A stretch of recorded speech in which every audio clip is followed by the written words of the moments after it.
También reapareció Cristina Kirchner, esperó a que terminara todos los actos oficiales y ahí descerrajó sus advertencias apocalípticas y habló de riesgo de default. Sí, Cristina, habló de riesgo de default. Este sostenimiento que se está haciendo posiblemente hasta las elecciones próximas de octubre tiene que ver con un nivel de endeudamiento formidable. Yo creo que de seguir este nivel de endeudamiento, el 10º default no es una fantasía demasiado lejana. Pensar que cuando Alberto Fernández tenía que cerrar el acuerdo con el fondo, porque sí estaba con riesgo de default, en el sector que lidera Cristina no solo le negaban el acuerdo, sino que algunos decían que lo mejor que podía pasar era el default. Es increíble, pero Cristina necesita meter miedo. Su elección en la provincia está cercada no solo por la posibilidad de la unión de sus opositores, sino también por el desafío de su hijo político, a quien ahora se le ocurrió independizarse. Habráse visto, dirá Cristina, ¿cómo se le ocurre a este muchacho independizarse sin mí no hubiera llegado a ningún lado? Convocaron al acto que el domingo lideró Cristina, no para celebrar el primer gobierno patrio, sino el primer gobierno de Néstor. A 22 años del gobierno de Néstor, decía ¿cómo se llama? El folleto. Antes la señora había enviado, ya hacia finales de la semana, a Oscar Parrilli a criticar las medidas para incentivar el uso de dólares del colchón. Sí, lo está sintiendo, pero todavía tiene resto, ¿no? Y ahora Milei le dice, bueno, sacá los dólares que ahorraste durante los Cuca, porque esos dólares se ahorraron durante el kirchnerismo, y ponelos porque yo los necesito para pagarle a los acreedores, al Fondo Monetario y a los acreedores privados, ¿no? Le contestó el titular de Arca y los mandó al psicólogo. Primero, Parrilli tiene que ir al psicólogo y leerla a Cristina, porque tiene que ponerse de acuerdo. Está de un lado, está del otro, ¿está bien? Y el segundo punto es, está claro que el régimen, que ellos gobernaron gran parte de las últimas 3 décadas, el régimen llevó a mucha gente a salir del sistema, pero es a salir del control de ellos, de su persecución y de su locura, de su falta de orden macroeconómico, de su falta de capacidad de ahorro. Venimos de un país donde se compraban zapatillas en 24 cuotas y pagabas una casa de contado. Me preguntás, ¿se escaparon de ustedes? Sí, se escaparon de ustedes. Era obvio que se iban a escapar de ustedes. La hipótesis que hace flamear Cristina Kirchner, este era Juan Paso, que lo entrevistamos el viernes, el titular de Arca. La hipótesis que hace flamear Cristina Kirchner, no sin algo de malicia, claramente, porque decir que va a haber un default es un poco fuerte, y poco creíble también, chicos, digámoslo, porque el gobierno está en las mejores relaciones con el Fondo Monetario, en fin.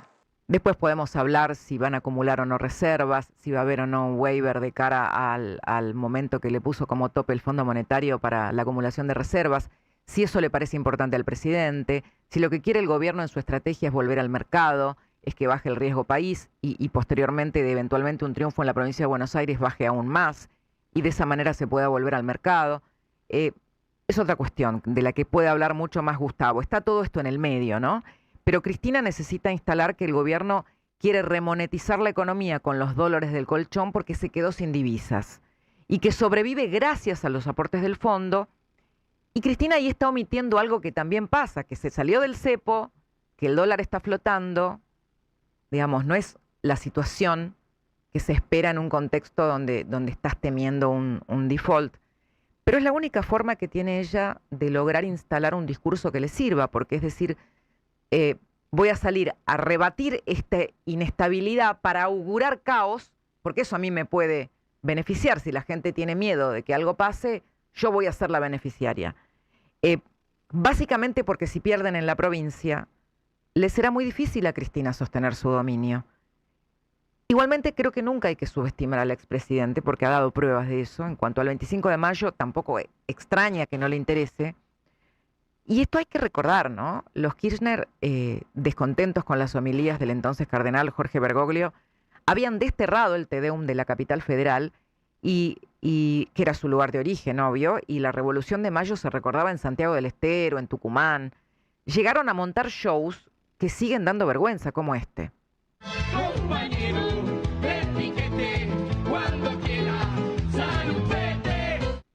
Increíble. Y no lo pusieron entero, tienen buen gusto todavía las chicas. Los libertarios recuperaron, es cierto, las tradiciones patrias con el regreso de los regimientos de patricios o granaderos, pero al mismo tiempo, fíjense, se jactan de romper los buenos modales con quienes consideren adversarios. O sea, por un lado mantienen la tradición, recuperan la tradición, pero se jactan de marcar la línea divisoria. Muchos critican los modos hostiles del presidente, para otros es su forma de seguir siendo un outsider, es decir, de que Milei diga yo sigo siendo el que fui antes de llegar a la presidencia, no transo. Y también es un estilo de ejercer el poder, implacable, ¿no? A todo o nada, sin grises.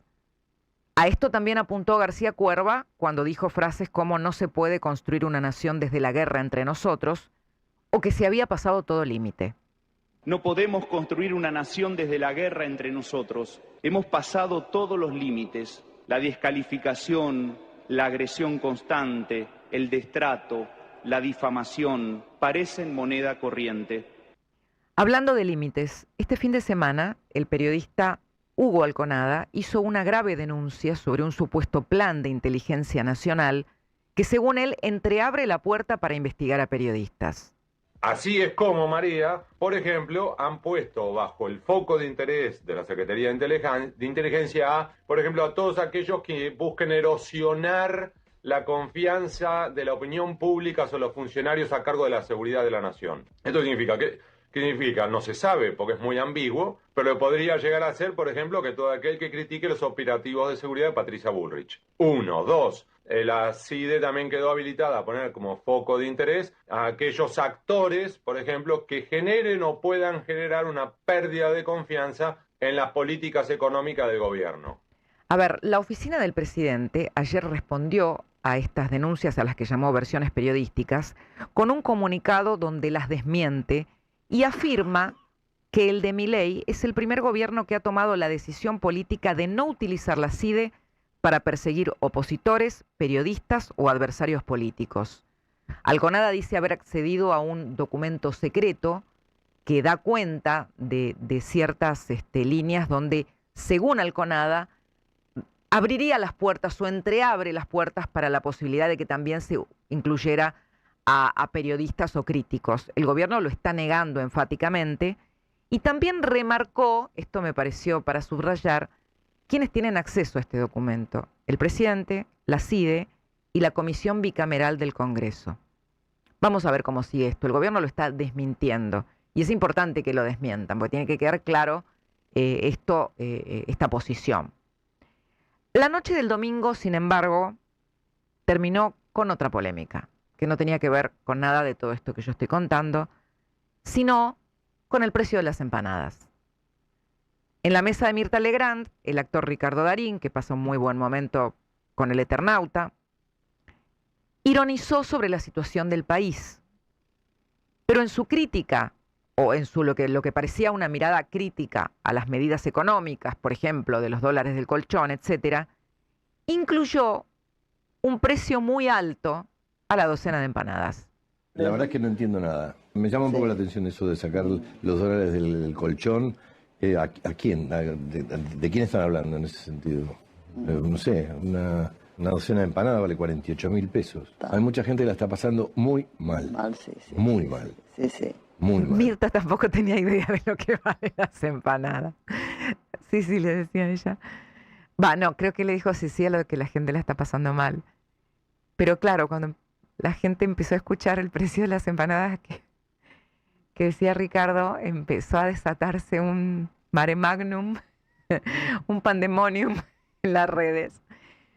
Y por la noche, el ministro de Economía, Luis Caputo, terminó contestándole a Darín en esta idea que tiene el gobierno de que tiene que contestar de igual a igual, de que no tiene por qué dejar de decir las cosas como le parecen, que las empanadas salían mucho menos. Bueno, ¿tenemos el audio de Caputo? ¿Lo tenemos? Ponelo. Me llama un poco la atención eso de sacar los dólares del colchón. ¿A quién? Terrible lo de Darín. Una sorpresa, me dio vergüencita ajena. Se quiso hacer el nacional y popular y dijo una estupidez que, todavía lo están gastando. Todo bien si él puede comprar empanadas en Mi Gusto o en Don Julio, pero las empanadas no valen eso, Ricardito. Es como que mañana vayas a Porsche y le digas a Mirta, los autos salen $200.000. La gente no puede comprar su Porsche. Ricardo, quédate tranquilo que la gente come empanadas ricas por 16.000 pesos. Entre las empanadas y el Porsche, bueno, Las empanadas, chicos, comida popular si las hay. No es la primera vez que aparecen como indicador económico. En la película Esperando la carroza se inmortalizó el momento donde el personaje de Luis Brandoni se queda con las únicas 3 empanadas que tenía la familia y encima dice que le tiene lástima. ¡Qué miseria! ¿Sabe lo que tenían para comer? Empanadas. 3. Me partieron el alma. Bueno, a Brandoni no le gusta que lo recuerden por esta frase. De hecho, me pasó, una vez estábamos grabando unos especiales que hice en Telefe que se llamaban Cris TV, se llamaban, porque yo hacía entrevistas y sacaba fotos de los personajes. Y habíamos armado, a Brandoni le habíamos llevado al Tortoni. Entonces, en nuestro traveling, que era toda una cámara secuencia, estaba planeado que entráramos con la cámara normalmente y que a Brandoni lo cruzara un mozo que le dijera, le pusiera un plato con 3 empanadas y se recalentó. ¿Por qué me traen esto? Dice. No se enojó, pero no le gustaba, ¿viste? Claro, después lo explicó. La frase 3 empanadas, dice Brandoni, es de un cinismo atroz. Claro, pero a él no le gusta que se haya convertido en una frase de culto. Y dijo en la nota donde explica por qué le hacía ruido esta frase, Esperando la carroza es al cine lo que Cambalache es al tango. Me encantó. ¿Qué ve la sociedad en lo que muestra el poder? Volviendo un poco a todo lo que estamos comentando. ¿A quién considera más sincero? ¿Al que tiene más modales? ¿Al que tiene menos modales? ¿Qué es la autenticidad en este momento de redes sociales? Yo creo que por momentos Milei sigue representando el enojo con lo políticamente correcto y le gusta representar eso, el enojo con lo políticamente correcto. Cuando tras las causas nobles o las formas virtuosas tantas veces se escondió lo peor, ¿no? O el cinismo, o las traiciones, o la corrupción. Pero por supuesto que uno esperaría que, qué sé yo, el día del Te Deum se den la mano. Pero creo también que esa autenticidad, sin hipocresías, es lo que lo llevó al poder. Y lo que está tratando de mantener ahí en el escenario y claramente. Hay un sector de la sociedad al que sus modos no le gustan. Y otro que incluso lo ve parecido con los Kirchner. Hoy yo leí muchas editoriales donde decían eso. El gobierno defiende esa identidad del que viene a enfrentar el sistema y dice, si este sistema fracasó en los últimos 100 años, y en ese sistema mete a la casta política, mete a los empresarios prebendarios y también mete a los periodistas. Esa es la escena que volvió a tomar forma en la catedral, donde todos jugaron su juego. El ajedrez de poder, amigos, no se toma respiro ni en las fiestas patrias, y menos durante un año electoral. Como les decía al principio, el cabildo fue sin treguas. Saber lo que decís y cómo lo decís. Cristina Simbolín.